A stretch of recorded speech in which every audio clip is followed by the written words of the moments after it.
A gente está falando bastante de Kamala Harris, trouxemos para você que está nos acompanhando um trechinho desse discurso, Diego e professor. Vamos olhar agora para o outro lado. Donald Trump está falando, Diego, o pessoal já informou aqui para a gente há mais de uma hora, fazendo, portanto, esse último comício da campanha eleitoral no Michigan. A gente separou também um trechinho, vamos acompanhar com tradução simultânea. Eu queria dar um alô para esse lugar, um lugar muito especial. Você se lembra de 2016? Tínhamos uma chance de 3% e nós viemos para Grand Rapids. E a gente pensou, como é que a gente pode perder com tudo isso aqui? Como é que a gente vai perder? Não vamos perder. A probabilidade era de 3% e aí ganhamos num lugar chamado Flórida. Então era uma chance de 7% e depois subiu para 11% e depois para 17%, vocês se lembram? E depois chegamos para a probabilidade de 62% e alguém disse, isso é uma loucura. Não alguém do nosso lado, alguém do outro lado. Estava enlouquecendo. Mas eu preciso dizer, a gente está indo muito bem, estamos subindo, algo que nunca tínhamos visto antes.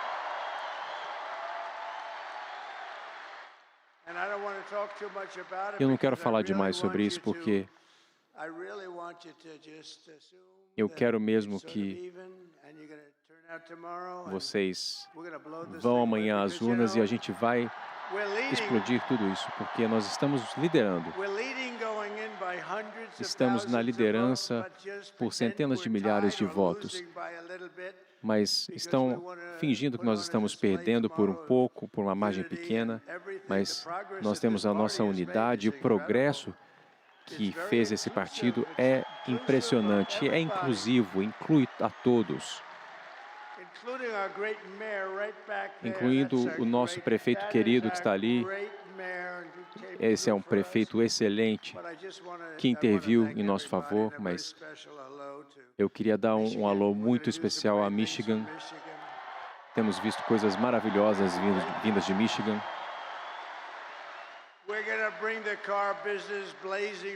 Nós vamos trazer a indústria automobilística de volta com muito ímpeto.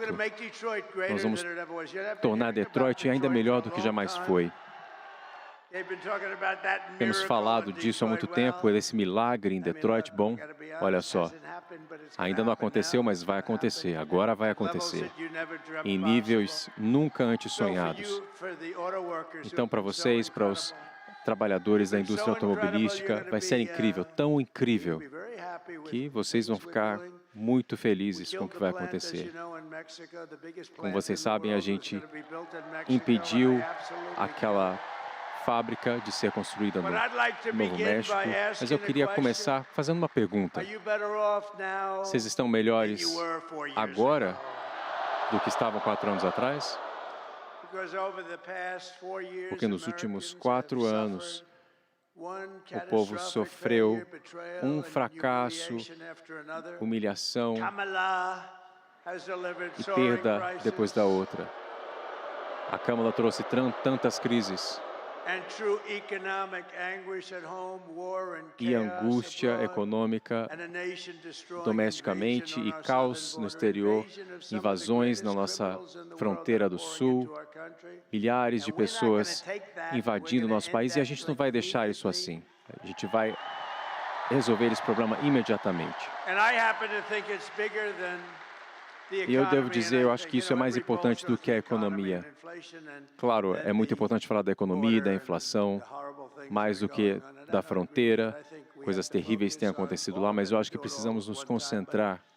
E já disse isso várias vezes, mas para mim permitir centenas de assassinos entrarem no país, os terroristas e traficantes em níveis nunca antes vistos, para mim é o maior problema. Há outros, mas esse para mim é o grande problema. E nós vamos dar um jeito nisso. A minha mensagem para vocês e para todo o povo desse país é muito simples. Nós não precisamos viver assim, não precisamos. 4 anos, o que eles fizeram de bom? Vocês podem mencionar uma coisa só? Se lembra de uma coisa? Eu sempre falo para as pessoas que estão perto de mim, o que eles fizeram? Ninguém nem sabe. Digamos que a China queira ligar para perguntar sobre a guerra, ou Taiwan, ou o que quer que seja. Para quem que vão ligar? A gente tem um problema aqui na América, não tem para quem ligar. Diego e professor Marcos Vinícius, ao vivo aqui com a gente nas madrugadas do América Decide. Queria entender, Diego, acho que vou passar essa para você, depois a gente conversa um pouquinho com o professor para ter o olhar duplo de vocês. Por que Trump escolheu o Michigan? Por que esse estado foi considerado chave para selar a campanha neste ano? Bom, em primeiro lugar, o Michigan é um dos estados pêndulo da eleição. É aquele estado que a gente não sabe qual orientação partidária vai assumir, se vai ser democrata ou se vai ser republicano. O Michigan também faz parte daquela chamada Muralha Azul, né? Que são aqueles 3 estados mais ao norte dos Estados Unidos, o Michigan, o Wisconsin e a Pensilvânia. São 3 estados que em 2020 Biden ganhou, só que em 2016 foi todo para os republicanos na vitória de Donald Trump. Mas Michigan, Isabel, também tem uma questão que é o seguinte: Michigan abriga a maior comunidade árabe dos Estados Unidos. Essa comunidade árabe deixou de apoiar um pouco Joe Biden, ou parte dela, se a gente for colocar dessa forma, por causa do apoio dos Estados Unidos a Israel na guerra em Gaza. Trump diz a esses árabes, a essas pessoas dessas comunidades, que ele vai acabar com a guerra em Gaza quando ele for eleito presidente. E isso, para muita gente, é música para o ouvido deles. Saber que um presidente vai acabar com um conflito contra o povo árabe, né? Contra esses muçulmanos lá em Gaza, muitos que têm família nos Estados Unidos ou que têm amigos. Então, para essa comunidade árabe, ouvir que Trump vai acabar com a questão da guerra em Gaza é algo muito importante e ele tem investido muito nesse discurso, especialmente no Michigan. Agora, tem um outro lado do Michigan que vale a pena a gente levantar aqui também, e até o próprio Donald Trump fala isso no discurso, é a questão dos eleitores de colarinho azul, ou seja, aqueles que trabalham em fábricas, em manufaturas.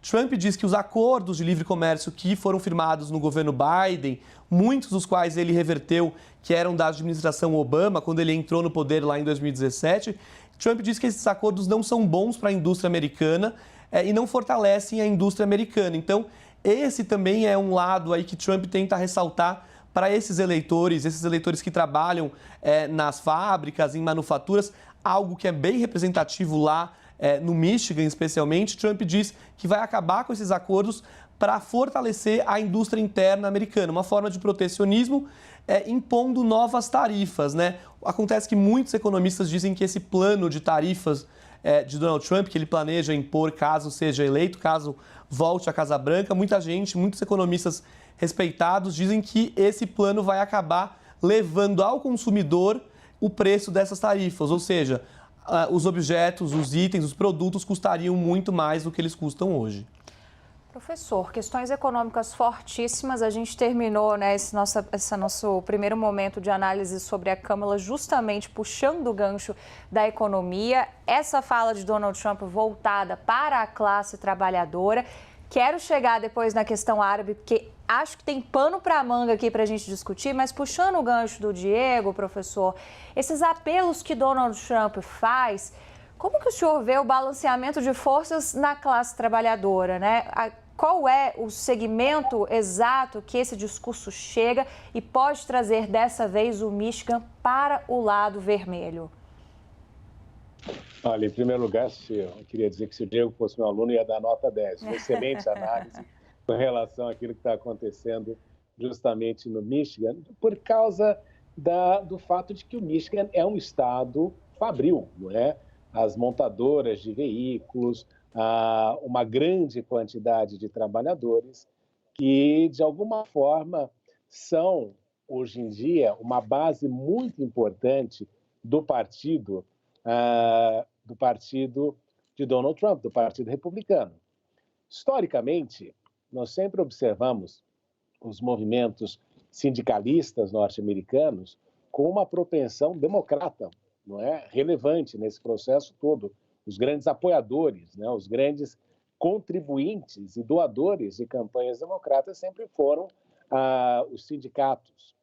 O que nós notamos, no entanto, nesse processo todo, é que Trump, desde que começou o movimento do Make America Great Again, ele, de alguma forma, conseguiu reverter muito e passar a fazer com que o Partido Republicano, que tem um viés mais conservador, mais elitista, até mais aristocrata, se nós compararmos com o Partido Conservador Britânico, ele conseguiu fazer com que a mensagem do Partido Republicano fosse mais voltada para a América do colarinho branco, do colarinho azul, aquela que trabalha.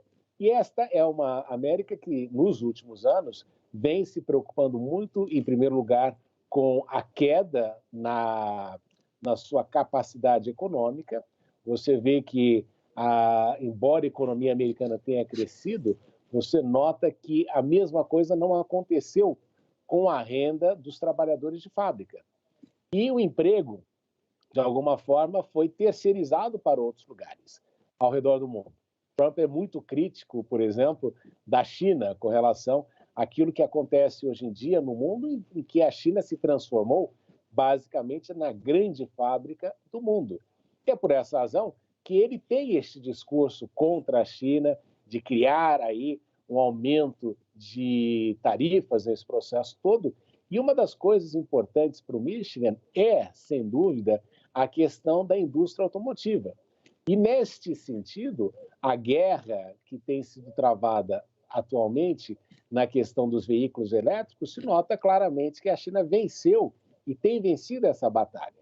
Isso faz com que as empresas norte-americanas, historicamente muito importantes na questão de veículos, venham cada vez mais perdendo a sua relevância global.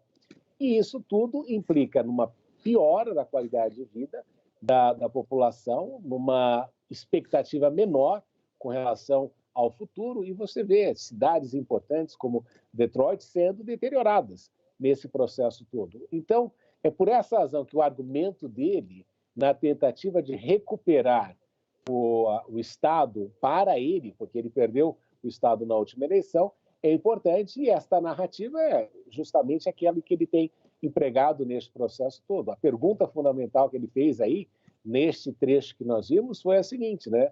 Vocês acham que a situação econômica de vocês melhorou nos últimos 4 anos? E a resposta é não. E quando você observa, mesmo aqueles que estão por detrás, né, nesta imagem que a gente observa de Trump, você nota ali que é a classe trabalhadora norte-americana que, de alguma forma, é o grande apoiador de Trump neste momento e nesta eleição. Professor, a gente também citou aqui, em relação ao Michigan, a questão da comunidade árabe e o apoio de Joe Biden a Netanyahu na guerra em Gaza. Como que o senhor vê essa questão ressoando aí entre eleitores do Michigan e se isso pode favorecer Donald Trump no fim? Porque, no fundo, a gente está falando de um governo que, com certeza, apoiou mais Israel do que qualquer outro país nesse conflito do Oriente Médio, né? Os Estados Unidos se colocaram como um aliado fortíssimo de Israel, ajudando inclusive a combater mísseis que vieram de outros territórios, do Irã, do Iêmen também. Como que o senhor vê esse apoio, vamos dizer, incondicional de Biden a Netanyahu num momento como esse, como isso se reflete na eleição? A situação é difícil, não é? Porque o Partido Democrata tem sido o partido que tem historicamente contado com o apoio da comunidade judaica nos Estados Unidos, não é? Você tem grandes doadores do Partido Democrata que são de origem judaica. E o que se notou durante esta fatalidade que aconteceu primeiro em Israel, no dia 7 de outubro, e a situação catastrófica que nós temos observado em Gaza, é de que os Estados Unidos se encontram numa situação muito difícil, não é? Porque, de alguma forma, tem aí um compromisso histórico com Israel, no sentido de apoiar Israel incondicionalmente, justamente pelo fato de que representa a presença norte-americana na região. e é por essa razão que Israel é extremamente importante para os Estados Unidos, né? Uma região que tem petróleo e que ainda é uma moeda muito importante do desenvolvimento econômico internacional. Então, para os Estados Unidos é importante ter uma base lá de controle até mesmo da região. E, por outro lado, o que se observou é que, diante da questão da mídia social, o que antigamente nós não víamos com relação à catástrofe da guerra, passou a ser observado com maior intensidade. Então, Biden tem as doações da comunidade judaica, ele tem um histórico de grande participação da comunidade judaica no Partido Democrata e, por outro lado, a mídia social revelando aquilo que muitos vêm chamando de um genocídio que tem acontecido em Gaza. E é por essa razão que a juventude, né, que tem sido e que tem uma propensão maior a ser democrata, tem se manifestado contrariamente à atuação do governo democrata nos últimos anos com relação àquilo que tem acontecido em Israel, na Palestina e no apoio a Netanyahu. Você vê, né, inclusive, esta preocupação foi tão relevante que, durante algum tempo, Kamala Harris pensava em escolher o governador da Pensilvânia, Shapiro, que é de origem judaica, para ser o vice. Mas, na última hora, mudou justamente porque entendia que, se ela fizesse isso, ela mais ou menos tiraria uma base importante, que é a juventude, que tem sido contrária àquilo que Netanyahu tem feito na faixa de Gaza. Então, você tem a questão de uma comunidade árabe forte, né, que está preocupada com aquilo que vem acontecendo em Gaza, e, por outro lado, também tem o voto dos jovens, que são aqueles que podem ou não comparecer na urna. Geralmente o jovem tende a não comparecer na urna, mas para os democratas são eleitores extremamente importantes. E o que a gente nota nessa história toda, né, é que, inclusive, tentou se pintar aí o próprio Trump como antissemita nessa história toda, não é? Sendo que ele tem família, o genro dele é judeu, e tem uma série de coisas nesse processo todo. Mas o fato é que o Partido Democrata, em razão deste apoio a Netanyahu, tem criado uma situação complicada, não somente pela comunidade árabe, mas justamente porque faz com que o jovem hoje em dia, que vê a mídia social e tem acompanhado aquilo que tem acontecido em Gaza, ele sinta uma desilusão muito grande com relação àquilo que a campanha de Kamala Harris tem tentado fazer e a agenda democrata. E é por essa razão que fica muito difícil nesse processo todo reverter toda uma narrativa que tem sido criada ao redor disso. Professor, eu queria seguir nesse assunto, porque é bem interessante sentir como cada candidato fica numa espécie de corda bamba também. Em determinado momento tem que fazer acenos aos judeus, em determinados momentos tem que fazer acenos à comunidade árabe. Comentava aqui com o Diego, inclusive, né, e ele me lembrava um fato mais do que relevante, que foi a transferência da embaixada americana no território de Israel, de Tel Aviv para Jerusalém, um marco histórico dessa relação. Então, ele faz esses acenos para a comunidade árabe, pensando nesse momento de eleição, mas lá atrás ele também tem um bom histórico de relacionamento com Israel. Como mediar isso e convencer essas duas parcelas do eleitorado, professor?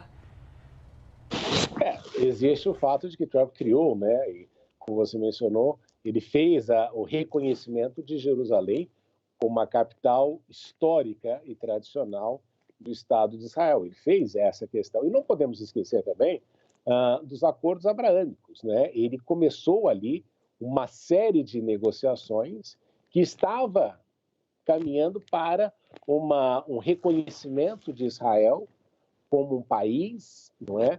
Por aqueles que historicamente vêm negando a existência de Israel.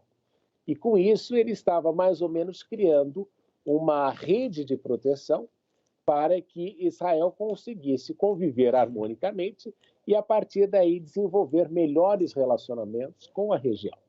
Isso era importante, mas o que a gente notou nos últimos tempos é que tudo isso degringolou, né, a partir do 7 de outubro.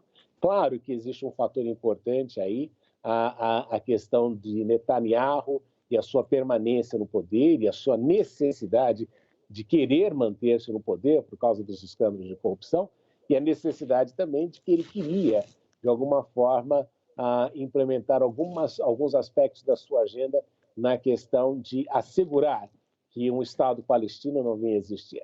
Agora, Trump é importante, Netanyahu conta com Trump, não podemos esquecer que Netanyahu não gostava de Obama, porque a partir do momento em que os Estados Unidos passaram a ter no petróleo de xisto uma independência econômica muito importante com relação ao recurso energético, o Barack Obama praticamente abandonou a questão do Oriente Médio e deixou que a região se virasse sozinha. Agora, Trump sempre foi muito próximo a Netanyahu.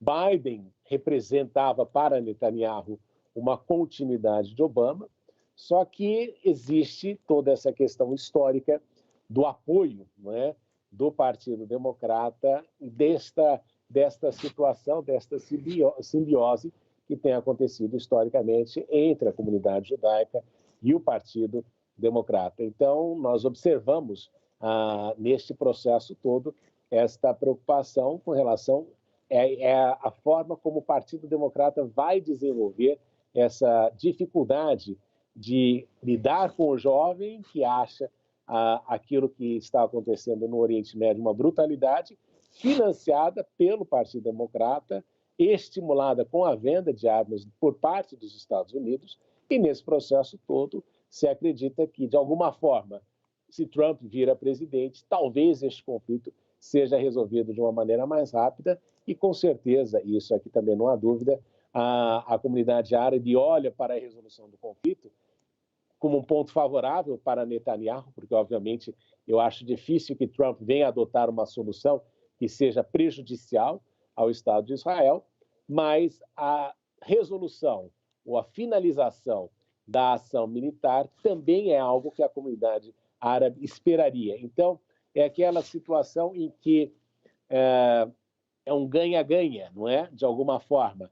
A Netanyahu ganha porque consegue manter aquilo que conseguiu e aquilo que alcançou, e, de alguma forma, o cessar-fogo faz com que a comunidade árabe pare de vislumbrar ou ver toda essa situação trágica que tem acontecido em Gaza e, principalmente, se evite que este conflito se espalhe de uma maneira muito mais ampla naquela região.